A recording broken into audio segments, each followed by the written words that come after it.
আসসালামু আলাইকুম ওয়া রাহমাতুল্লাহ। Hello everyone, this is Bushra Haque and আমি আছি আপনাদের সাথে। সো দেখুন, আজকে বাইরে হচ্ছে এখন বৃষ্টি পড়ছে টিপ টিপ করে। তো আমাদের মিনি, চিনি, গিনি আর বাড্ডা বৃষ্টির ভিতরে না ভিজে আমার রান্নাঘরের সামনে এসে বসে রয়েছে।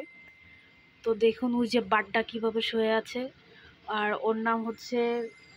এর নাম হচ্ছে মিনি, চিনি আর গিনি। তো দেখুন গিনি চলে গেল। এই গিনি, গিনি, এই গিনি, তুই এদিকে চলে আয়। কোথায় যাচ্ছিস তুই? হ্যাঁ, দেখুন গাইস, মিনি কি সুন্দর বসে আছে। মিনি খুব ভদ্র এবং ভালো। চিনিও খুব ভালো। দেখেন কি সুন্দর বসে আছে। আর গিনি হচ্ছে জন্মের অভদ্র। সব সময় হচ্ছে গিনি মারামারি করবে আর দুষ্টমি করবে। আর বাড্ডা দেখুন কিভাবে শুয়ে আছে। দেখি বাড্ডাকে একটু ডিস্টার্ব করার চেষ্টা করি, চলুন। দেখুন গাইস, এটাকে আমি এখন মেরে ফেলবো, নলে আমাকে কামড় দেবে। সো গাইস দেখুন ওরা কি করছে। ए बड्डा, बड्डा, क्या हुआ? क्या हुआ? हुक्का हुआ? এদিকে আওয়া।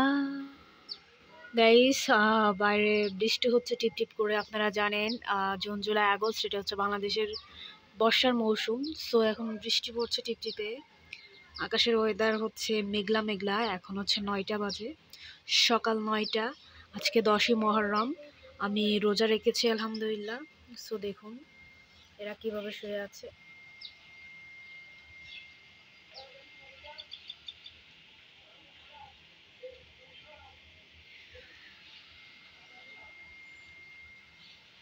সো গাইস, আমাদের পেয়ারা বাগানে পেয়ারা সব হচ্ছে ছাদের পরে ঝুলে আছে। তো দেখুন গাইস, সব ছাদের পরে ঝুলে আছে। প্রচুর পরিমাণে পেয়ারা হয়েছে, প্রচুর পরিমাণে। সো গাইস, এই পেয়ারা আপনারা একটু খেয়ে কমিয়ে দিন, কারণ অনেক পেয়ারা। গাইস দেখুন ওরা কি সুন্দর ঘুমিয়ে আছে। এই মনা, ওদের সকালে নাস্তা এখনো করানো হয়নি, সকালে নাস্তা করানো হবে। সো দেখুন বাড্ডা কিভাবে শুয়ে আছে।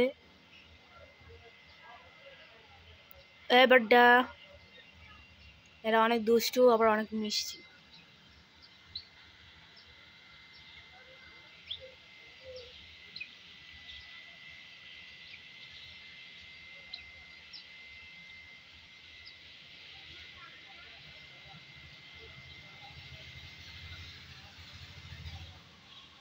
সো গাইস, সবাই লাইক কমেন্ট সাবস্ক্রাইব করে পাশে থাকবেন।